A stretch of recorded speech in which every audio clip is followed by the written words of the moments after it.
যে 1086টি দোষণবাড়ি মন্দিরে হামলা হয়েছে।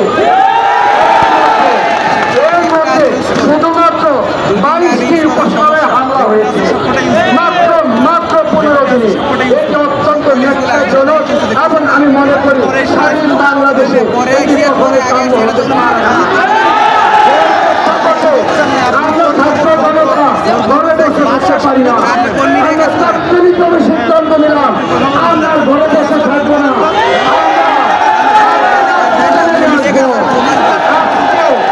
আজকে শাহবাগ এবং চট্টগ্রাম সহ 22টি জেলায় এক জায়গায় কর্মসূচি পালিত হচ্ছে।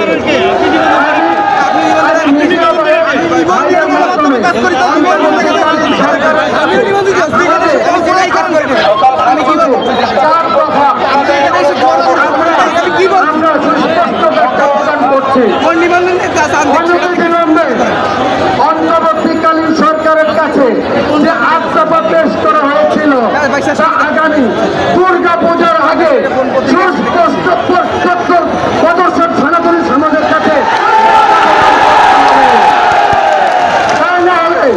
দুর্গা পূজার আগে এই অন্তর্বর্তীকালীন সরকারকে আমরা বয়কট করতে বাধ্য হব।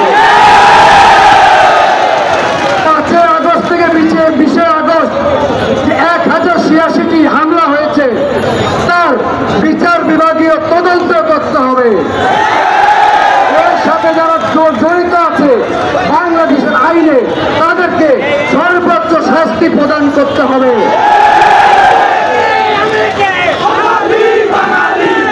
ঠাকুরগাঁও, চট্টগ্রাম, ময়মনসিংহ, রংপুর, দিনাজপুর সহ 45টি জেলায় সাম্প্রদায়িক হামলা হয়েছে, তার বিচার বিভাগীয় তদন্ত করতে হবে এবং ক্ষতিগ্রস্ত প্রত্যেকটা বাড়ি নির্মাণ করে দিতে হবে। আসন্ন দুর্গা পূজায় নিরাপত্তার নামে কোনো চুচু খেলা চলবে না। আমরা বিশ্বাস করি এই দেশের 2 কোটি হিন্দু সম্প্রদায়ের নিরাপত্তা যদি দিতে না পারেন আপনারা বলেন আমাদের নিরাপত্তা আমরা দেব, কিন্তু অন্য কোনো সম্প্রদায়ের মাধ্যম থেকে আমরা নিরাপত্তা নেব না। আমরা সরকারের প্রশাসনের নিরাপত্তা চাই। না পারেন বলেন আমার মন্দির আমি পাহারা দেব, না পারলে এই দেশের 2 কোটি হিন্দু সম্প্রদায়ের প্রধান ধর্মীয় উৎসব দুর্গা পূজা আমরা বন্ধ করে দেব। আপনারা যদি নিরাপত্তা দিতে না পারেন আমাদের বলেন, আমরা আন্তর্জাতিক মহলের কাছে যাব। আমরা জাতিসংঘের কাছে আমাদের নিরাপত্তার কথা বলবো। 18 কোটি মানুষের মধ্যে 2 কোটি মানুষের যদি নিরাপত্তা দিতে না পারেন আমরা বলতে চাই না, তারপরেও বলতে বাধ্য হব 2 কোটি হিন্দু সম্প্রদায়ের জন্য আপনি আলাদা প্রদেশ করে দেন, নিরাপত্তা আমরা দেব। কিন্তু স্বাধীনতার 53 বছর পরে আমরা আর কোনো ফাজলামি রাষ্ট্রের পক্ষ থেকে সহ্য করব না। আমাদের দেয়ালে পিঠ থেকে গেছে। আমরা যদি 2 কোটি আবার রাস্তায় নামি একটা কথা বলতে চাই, দেশ কিন্তু স্বাধীন একবারই হয়, গণঅভ্যুত্থান কিন্তু বারবার হয়, চলবে না। যদি বলে যান তাহলে আমি মনে করবো বোকার স্বর্গে বসবাস করবে। আমরা যদি মনে করি এই দেশে 53 বছরের মধ্যে যদি কোনো শান্তিপূর্ণ সম্প্রদায় থাকে সেইটা হচ্ছে হিন্দু সম্প্রদায়। আমরা এই দেশের ভূমিপুত্র, আমরা এই দেশের রাষ্ট্র বিরোধী, সংবিধান বিরোধী এমন কোন কাজও আমরা করতে চাই না। কিন্তু যদি নিরাপত্তা দিতে না পারেন আমরা বাধ্য হব আন্তর্জাতিক মহলের কাছে গিয়ে আমাদের নিরাপত্তা প্রদান ব্যবস্থা করার জন্য। জনতা সহ যারা এসেছেন আমরা সবাইকে ধন্যবাদ জানাচ্ছি, মিডিয়া ভাইকে যে আমরা ধন্যবাদ জানাচ্ছি। আপনারা আমাদের প্রকৃত বন্ধু। আপনারা চাইলে বৈষম্য বিরোধী আন্দোলনকে আপনারা যেভাবে তুলে ধরেছেন, আমি মনে করি এই দেশে 2 কোটি হিন্দু সম্প্রদায়ের অত্যাচারগুলো আপনাদের তুলে ধরা আপনাদের জায়গা থেকে নৈতিক রাইট রয়েছে।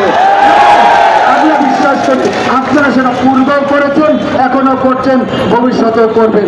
সে আশা প্রত্যাশা ব্যক্ত রেখে আজকের এই সনাতনী সম্প্রদায়ের পক্ষ থেকে আপনাদেরকে ধন্যবাদ জ্ঞাপন করছি।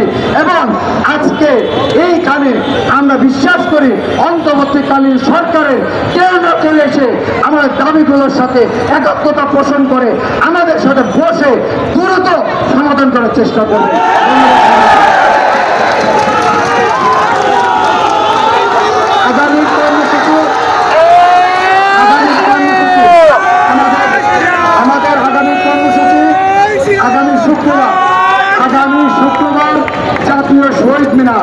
জাতীয় শহীদ মিনারে আগামী শুক্রবার আমাদের কর্মসূচি চলবে। বিকাল 4 ঘটিকায় মশাল মিছিল সহ প্রতিবাদ সমাবেশ চলবে এবং এই দাবি আদায় না হওয়া পর্যন্ত আন্দোলন চলবে।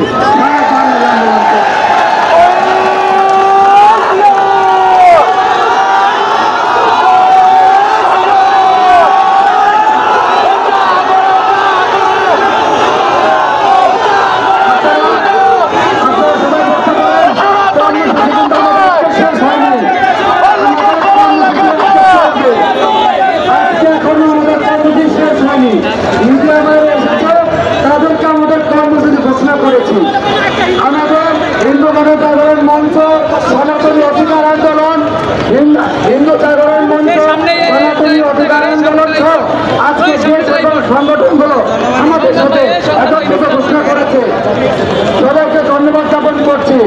আপনারা সবাই বসবেন এবং আগামী শুক্রবার যে কর্মসূচিটি হবে সেটি সারা দেশব্যাপী কর্মসূচি হবে, সারা দেশে হবে এবং আমাদের কর্মসূচি এখন চলবে। আমরা কর্মসূচি এখন সমগ্র ঘোষণা করছি না, যতক্ষণ পর্যন্ত অন্তর্বর্তীকালীন সরকারের কেউ এসে আমাদের দাবির সাথে একত্রিত ঘোষণা করবে না ততক্ষণ পর্যন্ত আজকে কর্মসূচি চলবে।